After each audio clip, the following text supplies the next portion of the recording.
What's up, boys? Got some videos lined up I want to freaking take a look-see at, take a little peek-ski at. Should we start with the Lyrical Lemonade one? This is by Matty Balls. I've reacted to some of his videos before. He does a lot of like hip-hop stuff, topic videos. They're pretty good. Shouts out to the bro. What up, Rockstar?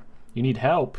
Help with what? Perhaps I can help. Lyrical Lemonade YouTube. Oh, Lyrical Lemonade is like a music video channel. They're freaking huge on YouTube, but I don't know how they're doing these days, but freaking compared to what they used to do. I've never really followed it that closely, but it's like probably one of the bigger music video focused media channels, probably. Central C 21 Savage, freaking 17 million views a month ago. So they're still very on, and Cole Bennett is like the guy behind that, the videographer. So Channel. That's this guy. Tons of new talent blowing up from the cosign. They actually put on so many artists and had so many viral videos that people were calling it the Lyrical Lemonade effect. But recently their relevance has declined with a huge drop in views, and it seems like their founder Cole Bennett has shifted his focus and he's even considering quitting music videos. So to understand how Lyrical Lemonade went from a music industry powerhouse to what now seems like just another music video page, we gotta go back to the beginning. Real quick, my name is Matt. I make weekly music related content, so make sure to stick around and subscribe for more Mr. Balls, videos like this. the legend. Also, I wanted to say this one's a bit more opinionated, but I've seen other people express Please, Mr. Balls was my father. Call me Matt. opinion as well, so let me know what you think down below, but just keep that in mind while you watch, and let's continue. Lyrical Lemonade all began when Cole Bennett was in high school and wanted to start a blog about hip-hop music, specifically underground Chicago artists. You know, I started Lyrical Lemonade because I knew I want to start a blog. Whoa, that doesn't even look like him, dude. That's crazy. How long ago was that? Gotta be like 10 Lemonade years. all began when Cole Bennett was in high school and wanted to start a blog about hip-hop music, specifically underground Chicago artists. You know, I started Lyrical Lemonade because I knew I want to start a blog. So I was in study hall, and I was just like, what do I do? Like, I want to become more involved. I want to do a bunch of different stuff. I had like everything mapped out on paper, and I went home to my mom, and I was like, I want to do this, like yada yada yada. I found a web designer to come over, and as he was on his way over, like we were gonna set everything up, I still didn't know what I wanted to name everything. So I was like, Mom, like what do I name it? We're like bouncing ideas back and forth. I want it to be catchy. You and your mom thinking up the idea for the name of a hip hop website. Yeah, exactly. It was hilarious. And she's like a classic like 50-year-old, you know, like white mom. So she's like Lyrical Lemonade, and I was like, come, like Mom, like what? Mom, we're not. That doesn't make any fucking sense. Hold on. Wait, let her cook. And I was like, wait, like that's. We're not writing lyrics, and we're not making lemonade.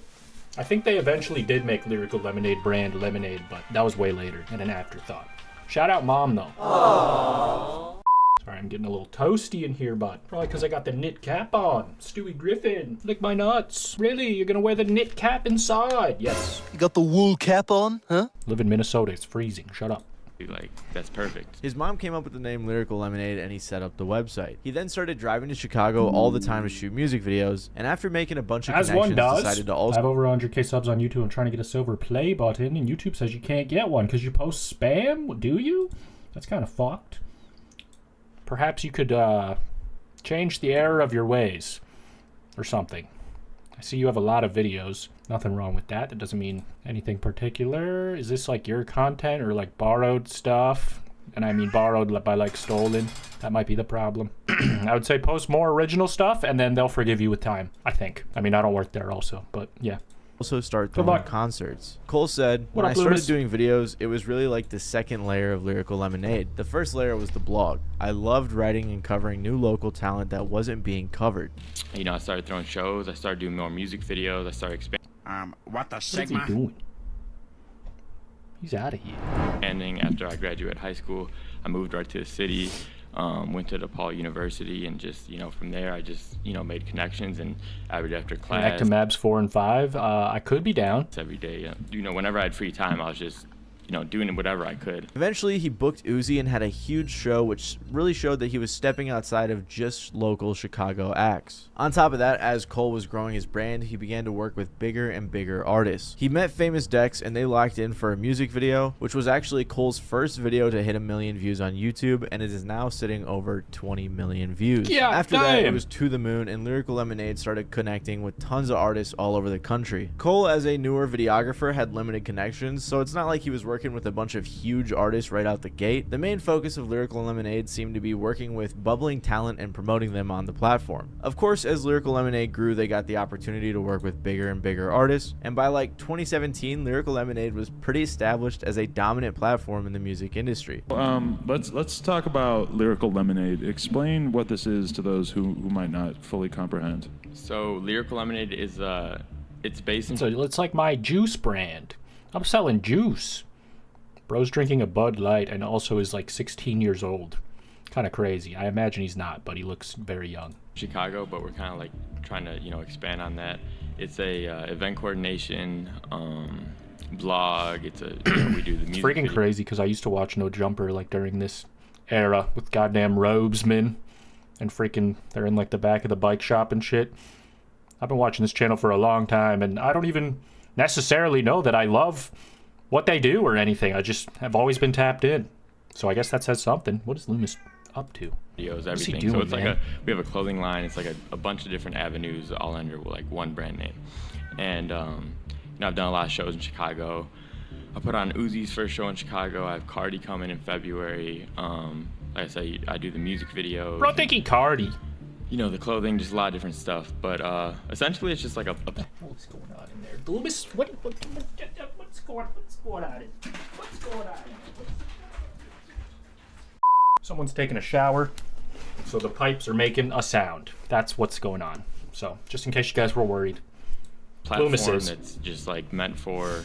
It was initially meant for expanding on Chicago artists, but now we're kind of trying to expand and just Like Cole said, they had expanded outside of just Chicago and were dominating the entire music industry. It got to the point where if you got that Lyrical Lemonade cosign, you had made it as an artist. It's hard to explain just how influential Lyrical Lemonade was like in the mid to late 2010s, but they were the go-to music video page if you wanted to find new talent. Lyrical Lemonade helped to break artists like Lil Pump, Ski Mask the Slump God, Juice Lil WRLD. Xan, Lil Skies, Juice WRLD, Comethazine, Lil Mosey, Lil Tecca, and many more. They all had huge music videos, usually for what was their breakout song. Many people dubbed this the Lyrical Lemonade effect, meaning if you had a hot song and got a Lyrical Lemonade music video, you were going to blow up. A YouTuber named Marvelous Beats covered the Lyrical Lemonade effect and discussed how powerful Lyrical Lemonade was for breaking Lil Skies into the music industry. The song Red Roses was without a doubt his breakthrough record and received a Cole Bennett music video on the Lyrical Lemonade channel on October 18th, 2017. We'll now quickly shift over to his social blade and turn the clock back to this date, where we can clearly see a drastic change in not only his Instagram followers, but also his followers across all his other platforms. Really going to show the true impact that Lyrical Lemonade has on shaping bubbling artists. On top of that, a few years ago I covered a similar topic, and in that video I was showing genius page views from artists before and after a Lyrical Lemonade video. It's a strange metric, but artists like Lil Pump, Lil Xan, and Lil Tecca all saw a big increase in views following the Lyrical Lemonade videos. So clearly Lyrical Lemonade really had an ability to showcase up-and-coming talent, and there was an audience that was really looking for it. In that video I mentioned where I talked about Lyrical Lemonade, one of the top comments was, "I'm gonna be honest, before Lyrical Lemonade I had never heard of Juice, Jack Harlow, SSG Kobe, Cochise, Tecca, Leroy, Comethazine,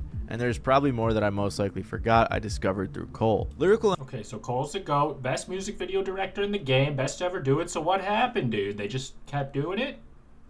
Is it not good anymore? Did they fell off? Lemonade was known as the go-to channel to find a banger new song paired with a great music video. However, I feel like that would eventually change. In my opinion, the last time it felt like Lyrical Lemonade was really successfully helping put artists on the map was the era with Baby Santana, Cash Dami, Cochise, Sofago, SSG Kobe, and people like that. Those videos seem pretty impactful. However, I think the last time Lyrical Lemonade fully put on an artist was with Jack Harlow and What's Poppin', since most listeners didn't know him before that song and video. So if Lyrical Lemonade isn't putting artists on you're talking about Jack Harlow, Mr. What's Poppin'. they used to, Why didn't then you what say happened so? to Lyrical Lemonade? I thought that was the guy talking, TBH. Well, a lot of fans Lil over the Joe. past couple of years have been debating online whether or not Lyrical Lemonade fell off. And there are a few reasons I think people are having this conversation. First of all, Lyrical Lemonade has been working with a lot of the same artists over the past few years, artists that we all already know about and have seen multiple times. Loomis, what's going on here? Have another seat. Have a sit. times on the Lyrical Lemonade YouTube channel. It's also a lot of more mainstream artists that Lyrical Lemonade's been working with over the years. Like, they got a bunch of videos with Eminem, Drake, Justin Bieber, and more people like that. But I wouldn't say that this is entirely their fault. I mean, there haven't really been any artists other than maybe like Yeet who have come out with smash hits like there was back in the day when Lyrical Lemonade was putting on for tons of people. There really have not been nearly as many artists who break into the mainstream as... Yeah, I guess you could say that they have sort of gotten bigger, and as they have scaled, they've started working with more established artists, which is cool to see, but maybe they haven't necessarily put on an artist from scratch in a while like they had all the time back in the day. Felt like all the time. As there were back in the mid to late 2010s, and the ones that aren't usually going on Lyrical Lemonade. They still have made an effort to work with newer artists like Ian, Netspend, Big X The Plug, and more, but these artists aren't like small artists though. Those are like people who blew up almost instantaneously. Just aren't going nearly as crazy as the people Lyrical Lemonade came up with. Plus, the Netspend video got a bunch of comments of people talking about how they felt like old heads now. So I guess it really is just a shift in the generations and what's popular now. Regardless, Lyrical Lemonade has definitely... It's time, dude. It's the blood we're all bleeding. You can't escape it. You gotta ride with it. Shifted their focus to more mainstream artists and more relevant things. I mean, they did a music video for Jack Black and a bunch of stuff for the Minions. Okay, well, yeah. I forgot about that. All the Minion stuff was kind of corny. Which is definitely cool, but it doesn't Is Minions cool? I don't know. There's so many Minions. And there he is, hanging out with a damn Minion. Universal Studios. Having a za on an iPhone bid. It's still, like, well shot and everything, but I'm scared. Why are the Minions there? Same as back when they were making videos with famous decks in apartments or Lil Pump in a stairwell. I think a fan on Reddit summed it up well when they said, maybe because I'm no longer a teenager, but his stuff from 2016 to 2017 felt way more authentic. His new stuff feels so corporate now. And I think that sentence and the word corporate really sums up how a lot of fans are feeling, because most of their music videos are somewhat formulaic and they work with a lot of the same artists again and again and again, rather than new underground talent. On top of that, Lyrical Lemonade has branched out to collabs with giant movies like the Minions, throwing festivals, and doing things like that. And I noticed that in some of the music videos there were other directors or other people doing different things that Cole used to do, so it got me wondering, maybe Cole Bennett has shifted his focus away from the music video side of things. And recently this past year he confirmed those suspicions. On May 2nd of 2024, Cole Bennett made a post to his Instagram account announcing that Lyrical Lemonade wasn't going to be his main focus anymore, or at least the music video side of things. He said, "Since 2013 I have directed and edited every music video that exists on the Lyrical Lemonade YouTube channel. The channel currently sits at 22 million subscribers and over 11 billion total views. I started this all at age 17 as a passion project. I never thought it was possible for it to become what it is today. I've been taking some time to think about what I want the next decade of my journey to look like. I want to continue storytelling in all different mediums, specifically feature films. In order to do that, I need to allow myself the space to become a student again.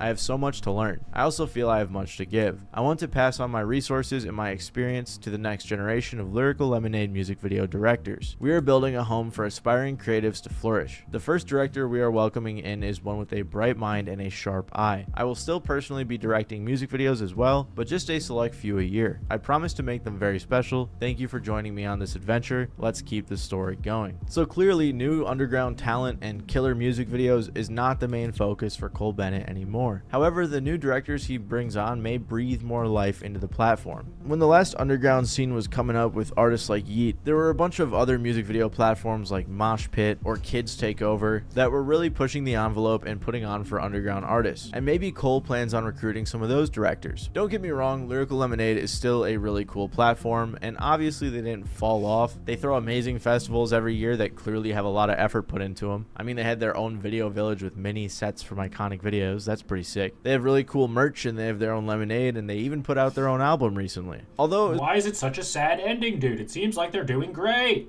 but nobody likes it anymore because it's Minions and Justin Biebster. I guess they said he wasn't on there. He was just fresh in my mind. But freaking Eminem and all thems. Shout out Matty Balls, dude, and shout out Cole Bennett, and shout out, Loomis, honestly. That boy needs his own angle.